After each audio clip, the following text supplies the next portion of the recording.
CBS Sports came out with their quarterback rankings. Patrick Mahomes, number 1. Joe Burrow, number 2. Josh Allen, number 3.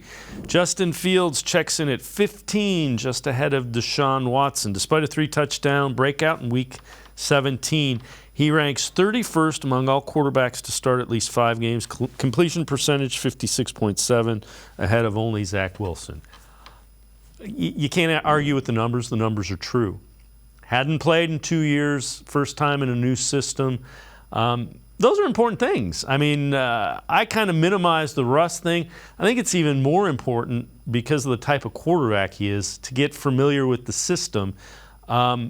He's starting to process it as quickly as he did his old offense, which the more he gets to that, the more he's going to look like what I expected him to be, which is one of the top quarterbacks in the NFL.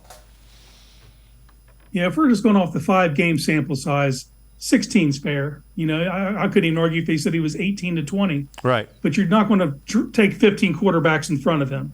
If they redrafted that, you know what I mean? The talent's still there, and you're seeing the flashes of it. And he's starting to put it together. Like I said, if you just throw the Saints game where there were some drop touchdowns left on the board there, his numbers look a little different. But it is what it is. He's working himself back into it. And I, just like you, kind of minimized the rust. I figured 1 or 2 games and he'd be good to go. And it's been a slower build. And you're asking a fan base that's constantly being told to just wait some more. But that's where we're at with him. And I do think that he's rounding into form. And after a full off season in the training camp, the expectation is he will hit the ground running next year.